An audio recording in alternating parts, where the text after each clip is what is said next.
leilão com um forte esquema midiático, abafando a opinião alternativa contra a privatização era muito forte. E as bombas de gás lacrimogêneo, a repressão policial, ela é física, porém a repressão cultural, filosófica, ela foi muito mais violenta, porque não permitia que a sociedade tivesse acesso a opiniões divergentes. Algo muito relevante era a propaganda, como se só existisse uma verdade versus o sistema Telebrás.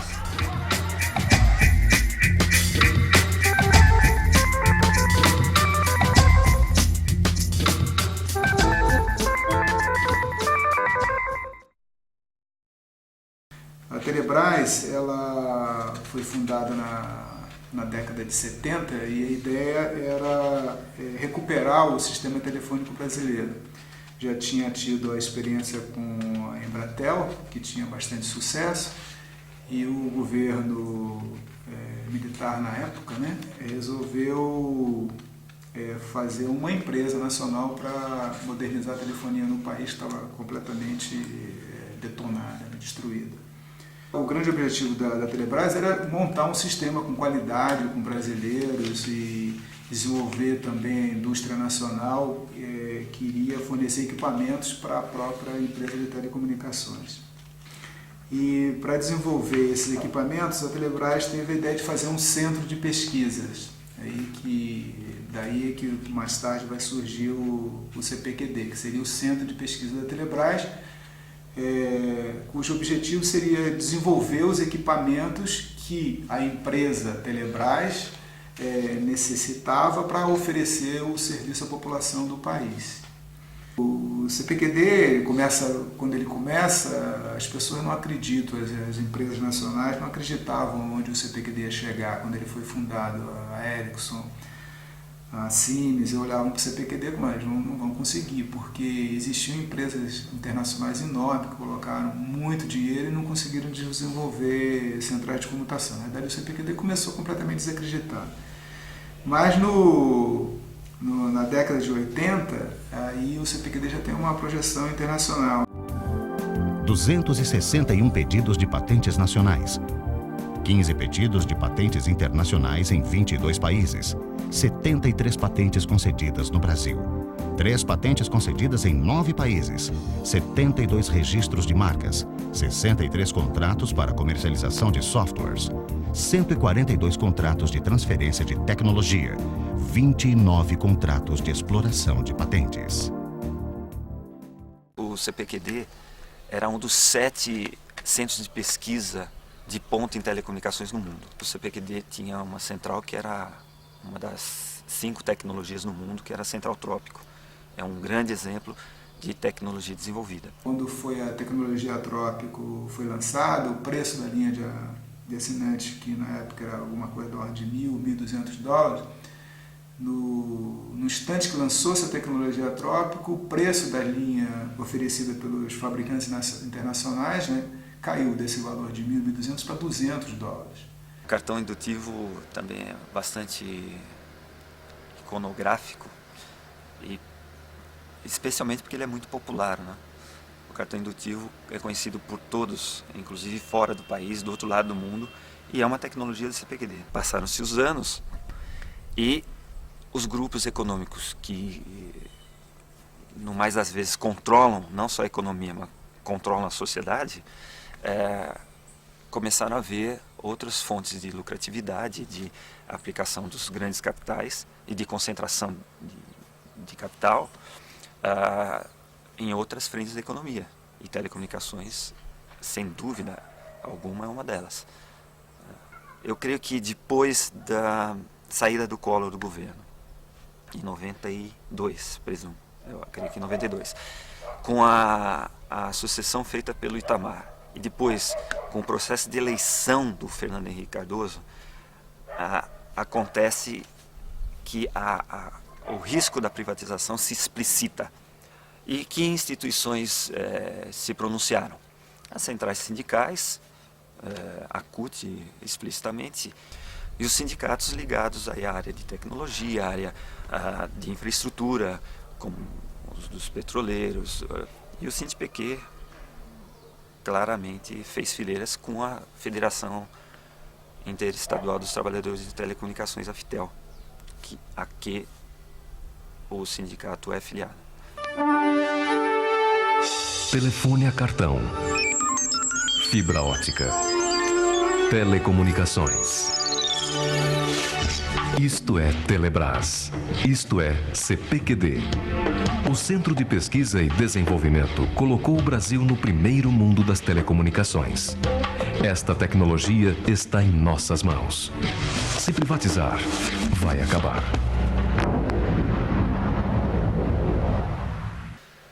E nessa época da privatização, pulsava uma energia de resistência. Assembleias gigantescas no CPQD. Aqui o debate do Antônio Waldman. Universidade Estadual de Campinas, nós tivemos debates, discussões. Uma delas foi entre o presidente do sindicato, à época o Antônio Albuquerque, e o então ministro das Comunicações, o Luiz Mendonça de Barros. Nós estamos às vésperas de uma grande mudança no nosso mercado de telecomunicações no Brasil. A OIT aponta como telecomunicações o terceiro maior mercado de capitais do mundo, movimentando 1,4 trilhão de dólares. E eu acho que cada brasileiro presente deve estar muito preocupado e muito atento sobre o que nós estamos falando nesse processo de reestruturação do setor de telecomunicações.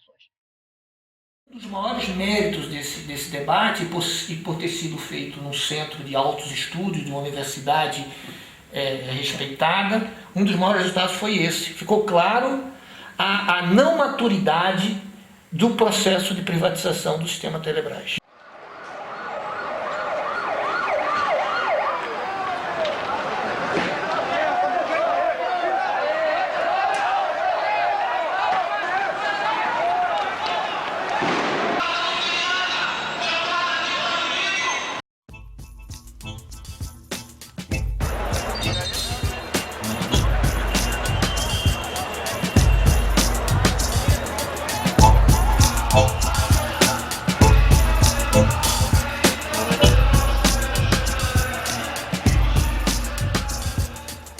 No dia do leilão, ali na Bolsa de Valores do Rio de Janeiro, tinha dois palcos. O palco do leilão, propriamente dito, né, da sala do leilão, a que popular nenhum teve acesso.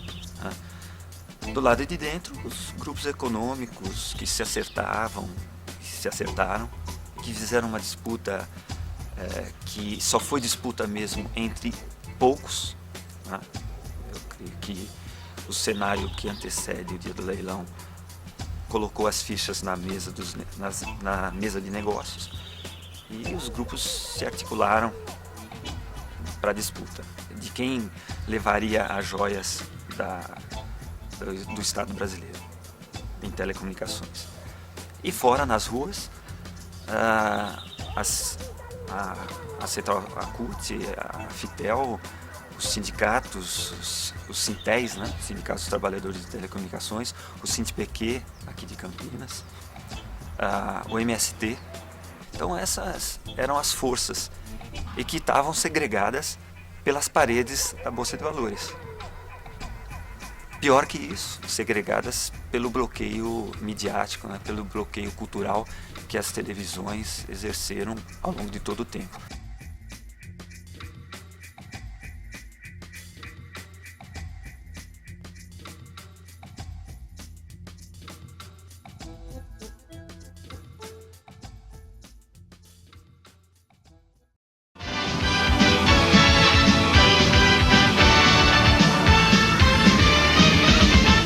Boa noite. Um dia de emoção para a rainha Xuxa, para o ator Luciano Zafir e para milhões de fãs no Brasil inteiro.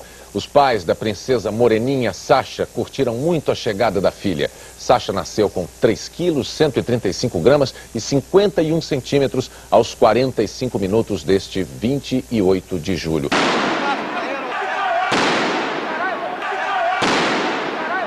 Metade do segundo andar foi isolado para que Xuxa e Sasha tenham privacidade total. Ninguém tem acesso aos 4 quartos que elas ocupam, a não ser a equipe médica, parentes e amigos. O bebê mais famoso do Brasil teve seu primeiro banho filmado a pedido da mãe.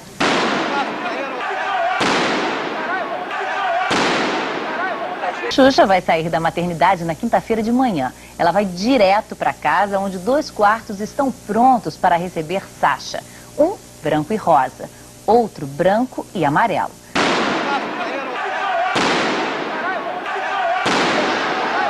Começou hoje o show da Sasha.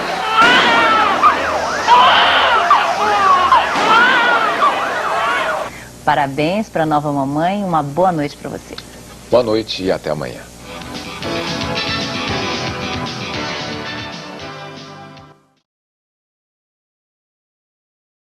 O dia do leilão é o dia da batalha final, em que as forças já estavam bem definidas. Fora a frente jurídica, nós não tínhamos chance alguma. E, infelizmente, nessa frente jurídica, nós tínhamos poucos articuladores, ainda que brilhantes. E também nós fomos derrotados.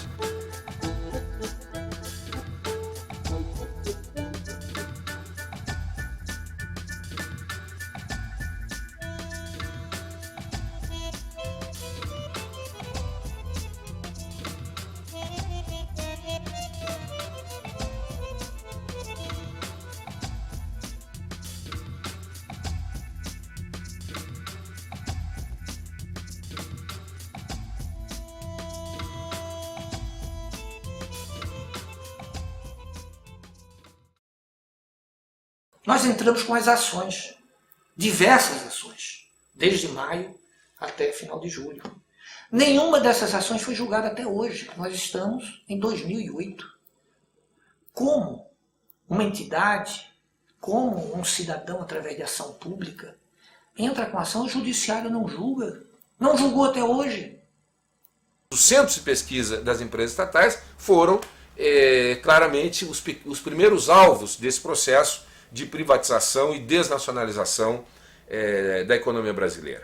Esse centro, ao ser privatizado, ele vai servir diretamente, coisa que acontecia apenas indiretamente, à reprodução do capital.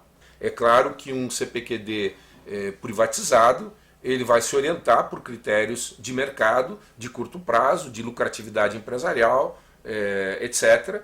E, inclusive, com todos os agravantes que tem o capitalismo brasileiro, que é de corrupção, que é de favorecimento, etc., que fazem com que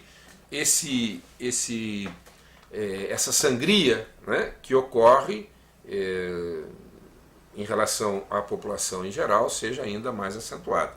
Todo o sistema de comunicação está caro no Brasil.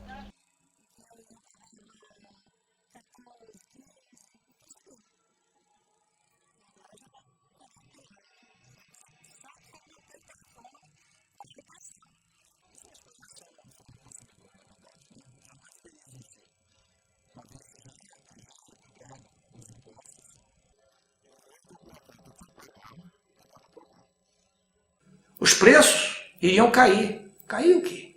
Os preços hoje, para você ter um telefone em casa, está custando R$50. Todo mundo tem que comprar celular para ter o pré-pago. Para poder receber pelo celular e fazer a ligação pelo orelhão. Que é isso que acontece na classe mais baixa. No início da década de 90, uma assinatura residencial custava 60 e poucos centavos. Então, se você pegar 60 e poucos centavos para R$50, isso dá um aumento de milhares de %. O preço da Telebrás, no processo de privatização, foi excelente para quem comprou. Processo celular, banda A, banda B, fixa, Embratel Nacional, estações orbitais satelitais, fibras óticas para a Europa, para os Estados Unidos. redes de micro-ondas no Brasil inteiro, foi vendido por 22 bilhões. E é isso que o Brasil precisa saber. E esse é o processo essencial. Como os nossos governantes se submetem a políticas internacionais, a discutir os projetos, num plano que não nos interessa, mas interessa ao plano meramente econômico. O sistema Telebrás estava em torno do 5º lugar entre os sistemas de telecomunicações do mundo. E o CPQD era o centro de pesquisa. Então, imaginemos, o CPQD era referência mundial. Era isso que nós tínhamos até 98. Então, na hora que privatiza, vem a ideia, mas como que vai se jogar fora todo esse conhecimento que existe no CPQD? Esse conhecimento é importante. Então, vem a ideia de que o CPQD permaneça. E aí tem várias possibilidades e acaba sendo escolhida a possibilidade onde o CPQD passa a ser uma fundação privada. Vive do Funtel, né? Daí perto 90 milhões de anos do Funtel, alguma coisa assim. Vive de contratos com outras estatais, contrato com a Anatel, contrato com a Eletrobras, contrato, enfim, que daí mais uns 50 milhões. E vive de consultorias diversas, tá certo? Vinculado a questões de negócio das empresas, enfim, fazendo software para muita coisa, para ajudar a questão da contabilidade da empresa, de fazer um certo diagnóstico sobre alguma situação que a empresa precisa, contrata esse CPQD para uma consultoria, né? E perdeu aquele viés estratégico de alta tecnologia e de articulação de um sistema nacional de inovação. Os olhos que se voltam ao solo amazônico, os olhos que se voltam ao aquífero Guarani, aqui no território da América Latina, muito dele sob o solo brasileiro, é tal qual os olhos que se voltam ao domínio do espectro de frequência, ao domínio das telecomunicações. E isso não pode ficar na mão e na benesse do capital, porque isso pode significar privar milhões de pessoas do acesso a esses bens. Eu creio que esses movimentos dos dias de hoje têm a ver com essa tomada de consciência. Se hoje, passados esses 10 anos, a sociedade fizer uma nova opção, uma outra opção, perante essa história já escrita, opção por recuperar esse patrimônio, eu creio que nós podemos ganhar para o futuro é a mudança de rumo do nosso país.